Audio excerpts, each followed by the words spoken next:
students, now we are going to study the last part of subordinate clause, adverb clause. In the previous videos we have already studied noun clause, adjective clause. Today we will learn about adverb clause. In this video we will learn how to create an adverb clause and what is the useful thing which is used in making an adverb clause. प्यारे बच्चों, adverb clause जो है वह subordinate clause का ही एक part है, यहाँ तक आप लोग जान चुके हैं। और जिस प्रकार नाउन क्लाज वाक्य में नाउन का कार्य करता है, एडजेक्टिव क्लाज वाक्य में एडजेक्टिव का काम करता है, ठीक उसी प्रकार एडवर्ब क्लाज वाक्य में एडवर्ब का काम करता है।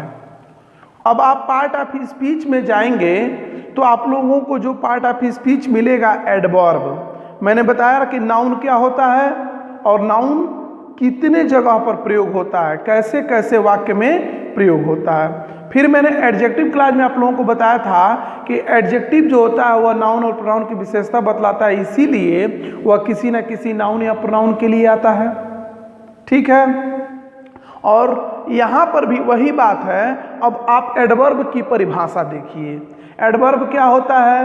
तो एडवर्ब वह पार्ट ऑफ स्पीच होता है जो किसी भी एडजेक्टिव को या अन्य पार्ट्स ऑफ स्पीच को, जैसे कि स्वयं को भी और वर्ब को क्वालिफाई कर लेता है और अन्य पार्ट ऑफ स्पीच को मॉडिफाई कर देता है। यहाँ थोड़ी चीज समझने की जरूरत है कि यह होता है, एडवर्ब एक ऐसा पार्टिकुलर पार्ट होता है ना कि जब वह जिस शब्द के पहले आता है उसी की वह विशेषता बतलाने लगता है, यानी उसको मॉडिफाई करता है एक तरह से।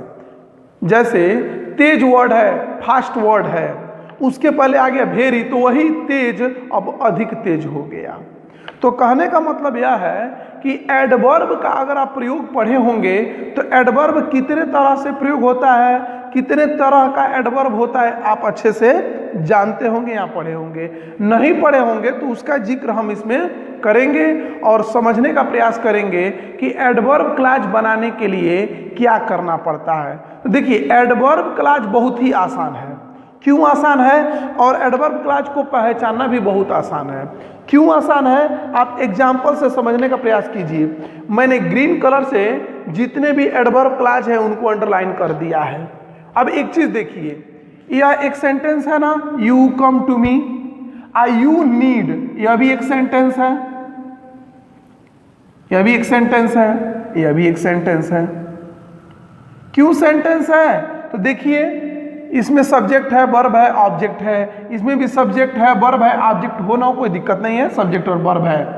यानी यहां भी एक सब्जेक्ट, एक सेंटेंस, यहां भी एक सेंटेंस, अब बीच में आ गया सबऑर्डिनेट कंजक्शन।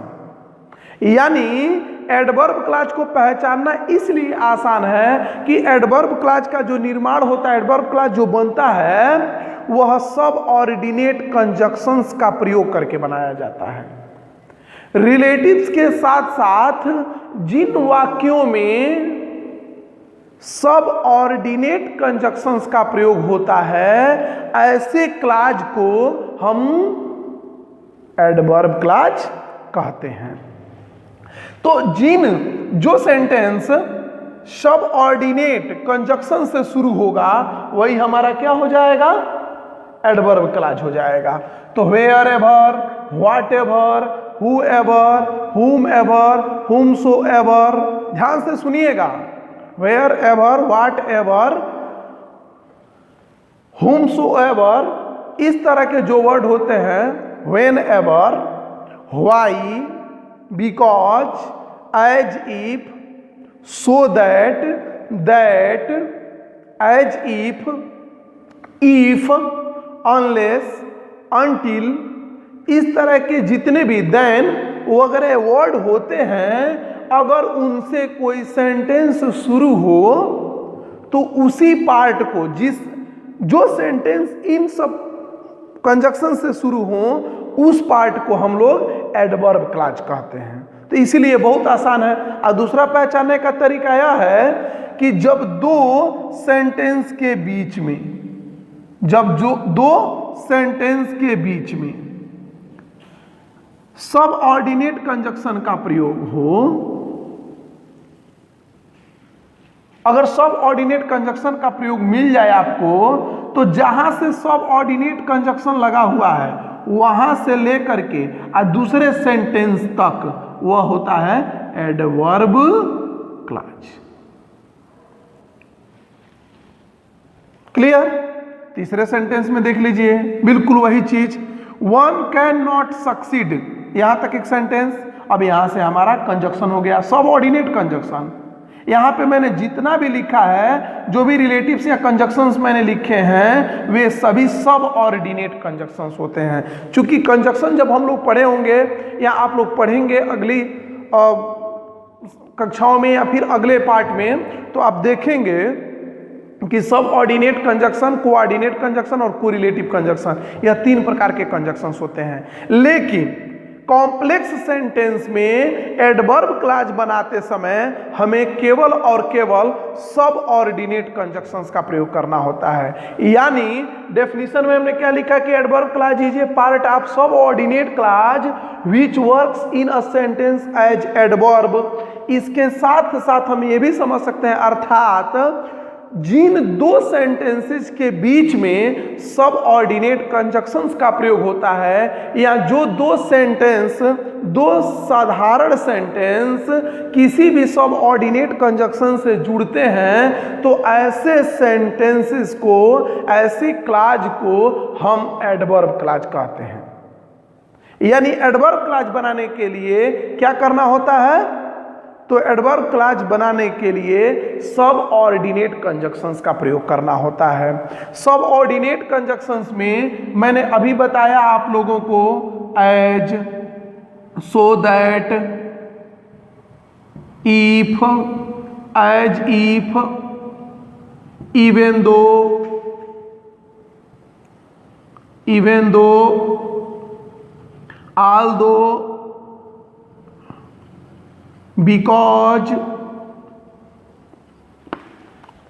तमाम इस तरह के कंजक्शन जो होते हैं, अनटिल, अनलेस, ठीक है, what ever, whomever, whomsoever, wherever, whenever, कभी कभी तो रिलेटिव से ही प्रयोग हो जाते हैं प्लेस के लिए। जैसा कि आप एडवर्ब पढ़े होंगे तो आप पढ़े होंगे adverb of place, adverb of place, adverb of reason, adverb of comparison. तो ये तमाम वही चीज जो हम एडवर्ब में पढ़े हैं, वही यहाँ पर जब कंजक्शन की सहायता से, सबऑर्डिनेट कंजक्शन की सहायता से एक सेंटेंस बनते हैं, तो उन्हीं को हम लोग एडवर्ब क्लॉज कहते हैं। यहां देखिए अनलेस दिया हुआ है ना, तो अनलेस सी रीड्स केयरफुली, यदि वह सावधानी से नहीं पढ़ती है या पढ़ेगी तो सी कैन नॉट अंडरस्टैंड, तो उसे समझ में नहीं आ सकता। तो यहां पर अनलेस लगाया हुआ है। अनलेस क्या है? एक सबऑर्डिनेट कंजक्शन है, इसीलिए सबऑर्डिनेट कंजक्शन से शुरू होने वाला जो वाक्य है वह हमारा एक ऐसा उपवाक्य है जिसको हम एडवर्ब क्लॉज कहते हैं। दूसरी चीज कि होता क्या है कि एडवर्ब क्लॉज बनाते समय जिन कंजक्शंस का हम प्रयोग करते हैं उन्हें दो वाक्यों के बीच में भी रख सकते हैं, या उस पार्ट को हम शुरू में भी लिख सकते हैं। जैसे if you come to me I will help you, चाहे I will help you if you come to me, हम दोनों तरह से लिख सकते हैं।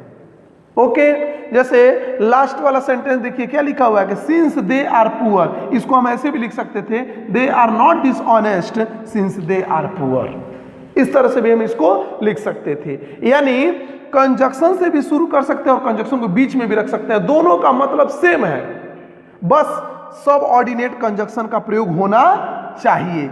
सबऑर्डिनेट कंजक्शन का अगर प्रयोग हुआ है तो जिस वाक्य में सबऑर्डिनेट कंजक्शन का प्रयोग हुआ है वह उपवाक्य हमारा एडवर्ब क्लॉज कहलाता है, क्रिया विशेषण उपवाक्य कहलाता है। तो परिभाषा भी आप समझ सकते हैं कि सबऑर्डिनेट क्लॉज का एक पार्ट होता है और वाक्य में किस तरह का काम करता है, एडवर्ब की तरह काम करता है। एडवर्ब किस तरह से काम करता है? तो एडवर्ब प्लेस बतलाने में काम करता है, स्थान बतलाने में। जैसे वेयर हम प्रश्न करते हैं, वेयर एवर, जहां कहीं। हम समय बतलाते हैं व्हेन, तो व्हेन एवर, ये टाइम का हो गया यानी एडवर्ब ऑफ टाइम। तो जो काम एडवर्ब करता है उसी के जगह पर अगर हम सबऑर्डिनेट कंजक्शन का प्रयोग करके अगर उसी चीज को बतलाएं तो हमारा वही जो एडवर्ब था वो एडवर्ब क्लॉज के रूप में हो जाएगा और एक कॉम्प्लेक्स सेंटेंस का निर्माण हो जाएगा। तो बहुत ही आसान है एडवर्ब क्लॉज को पहचानना। एडवर्ब क्लॉज को पहचानने में कोई दिक्कत नहीं आनी चाहिए। बस आपको इतनी जानकारी जरूर होनी चाहिए कि एडवर्ब क्लॉज में हमेशा सब ऑर्डिनेट कंजक्शन का प्रयोग होता है, तो आपको सब ऑर्डिनेट कंजक्शन क्या होना चाहिए? पता होना चाहिए। इसके लिए आप कंजक्शंस जो चैप्टर है उसको अच्छे से आप लोग पढ़ लेंगे, यानी पार्ट्स ऑफ स्पीच ठीक से आप पढ़िए। हम पढ़ाएंगे भी आप लोगों को, बताएंगे भी, लेकिन अगर यह चीज़ समझना है तो इसके लिए आपको पहले उन सब चीज़ों को भी पढ़ना पड़ेगा। नहीं तो मैं बता रहा हूँ उसको आप लोग नोट करते जाएं। तो ये तमाम उदाहरण आप जो देख रहे हैं जिनको मैंने अंडरलाइन किया है वह सभी एडवर्ब क्लॉज के उदाहरण हैं और ये सभी के सभी किसी न किसी सब ऑर्डिनेट कंजक्शन से शुरू हुए हैं। अर्थात जो वाक्य किसी सब ऑर्डिनेट कंजक्शन से शुरू होते हैं ऐसे वाक्यों को हम एडवर्ब क्लॉज यानी क्रिया विशेषण उपवाक्य कहते हैं। वह वाक्य नहीं होता, जब उसमें हम रिलेटिव या कंजक्शन का प्रयोग कर दिए तो वह एक उपवाक्य हो गया। वह क्या हो गया? उपवाक्य हो गया। क्योंकि वेयर एवर यू नीड, जब तुम्हें आवश्यकता, जब जहां कहीं तुम्हें आवश्यकता हो, यू कम टू मी, जहां कहीं तुम्हें आवश्यकता हो तुम मेरे पास आ सकते हो। व्हेन एवर भी हम लिख सकते हैं इसको।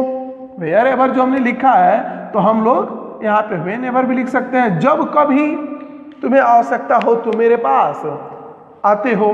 तो इस तरह के जो वर्ड हैं इनके वजह से यह एक अधूरा सेंटेंस हो गया और अधूरे सेंटेंस को ही क्या कहा जाता है? क्लॉज कहा जाता है। ठीक है, क्योंकि जब तक यह सेंटेंस नहीं होगा, यह प्रिंसिपल क्लॉज नहीं होगा, इसका कोई अपना मीनिंग नहीं होगा। इसीलिए आसान भाषा में कहें तो सब ऑर्डिनेट कंजक्शन से बनने वाले सेंटेंस एडवर्ब क्लॉज कहलाते हैं।